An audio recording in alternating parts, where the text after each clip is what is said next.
ایک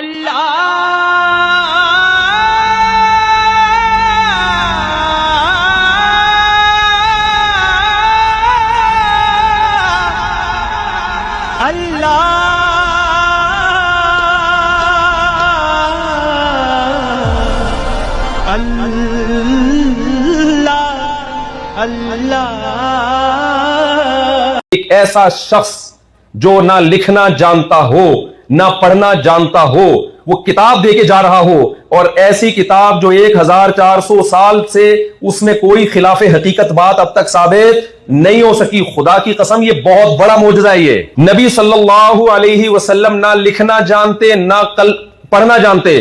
پہلی آیت کیا نازل ہو رہی ہے علم کی فضیلت پر؟ اقرأ باسم ربک الذی خلق. مجھے بتاؤ کوئی ایسا شخص جو نہ لکھنا جانتا ہو نہ پڑھنا جانتا ہو، وہ لکھنے اور پڑھنے کے فضائل بیان کرے گا؟ جو کتاب آپ پہ نازل ہو رہی ہے ابھی نازل ہوئی نہیں ہے، 1-2 سورتیں نازل ہوئی ہیں، اور اس کو نام دیا جا رہا ہے القرآن. کیا نام دیا جا رہا ہے بھائی؟ قرآن کا مطلب بے تحاشا پڑھی جانے والی. دنیا میں آپ کسی کافر سے پوچھو جو اسلام دشمن ہو، سے بولو یہ بتاؤ دنیا میں سب سے زیادہ کون سی کتاب پڑھی جاتی ہے، فوراً کہے گا قرآن. کہے گا کہ نہیں کہے گا؟ آپ اس سے پوچھو دنیا میں کون سی کتاب ہے جس کی عزت سب سے زیادہ کی جاتی ہے، کافر ہو اسلام دشمن ہو، فوراً کیا کہے گا؟ قرآن. وہ ٹھیک ہے نہیں مانتا، وہ انکار کرتا ہے، لیکن کہتا ہے پڑھی سب سے زیادہ ہی جاتی ہے. آپ اس سے کہیں کون سی ایسی کتاب ہے جس کو بغیر وضو ہاتھ نہیں لگایا جاتا؟ کوئی فزکس کیمسٹری کی کتاب ہے بھائی؟ کوئی جرمنی کا اسکالر گزرا ہو اتنا ایسا لکھ کے گیا ہو، فوراً کیا کہے گا؟ قرآن.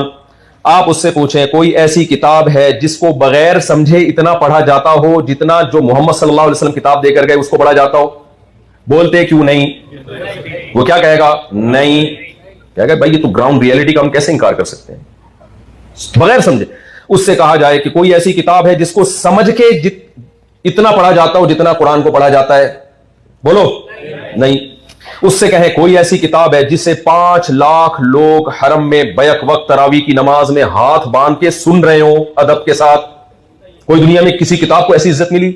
کوئی ایسی کتاب ہے جس کے ایک حرف بھی 1400 سال سے زبر زیر پیش میں بھی تبدیلی نہ ہوئی ہو؟ سورہ توبہ سے پہلے جو بسم اللہ نہیں ہے نا، کیوں نہیں ہے؟ لوگ کہتے ہیں اس میں جنگ ہے، جہاد ہے. نا نا نا، اصل وجہ یہ نہیں ہے. اصل وجہ یہ ہے سورہ انفال نازل ہوئی، سورہ توبہ نازل ہوئی. نبی نے کاتب وحی سے کہا کہ سورہ توبہ کو سورہ انفال کے بعد لکھو. صحابی کہتے ہیں میں کنفیوز تھا کہ یہ نئی سورت ہے، یہ سورہ انفال کا حصہ ہے، اس لیے میں نے بیچ میں بسم اللہ نہیں لکھی. یہ کنفیوژن جب دور ہو جائے گی تو بسم اللہ ڈال دیں گے. نبی دنیا سے چلے گئے، صحابی کنفیوز رہے، انہوں نے بسم اللہ نہیں لکھی. بعد میں سب کو ثابت ہو گیا یہ نئی سورت ہے، مجال ہے کوئی بسم اللہ بیچ میں ڈال دے. بھائی نبی کے دور میں جس طرح لکھا گیا اب وہ چینج کوئی ہے ایسی کتاب؟ بھائی بسم اللہ جہاں نہیں لکھی تو وہاں بسم اللہ ہے. تو یہ مسٹیک صحابی کی، اللہ نے اس مسٹیک کو باقی رکھا.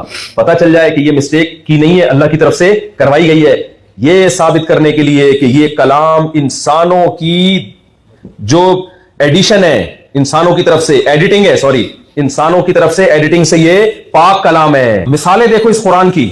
جب ماں باپ کے حقوق قرآن بیان کرتا ہے، خدا کی قسم ساری دنیا کے سارے موٹیویشنل اسپیکرز کو آپ سن لو، قرآن جب باپ اور ماں کی بات کرتا ہے چیخیں نکل جاتی ہیں انسان کی.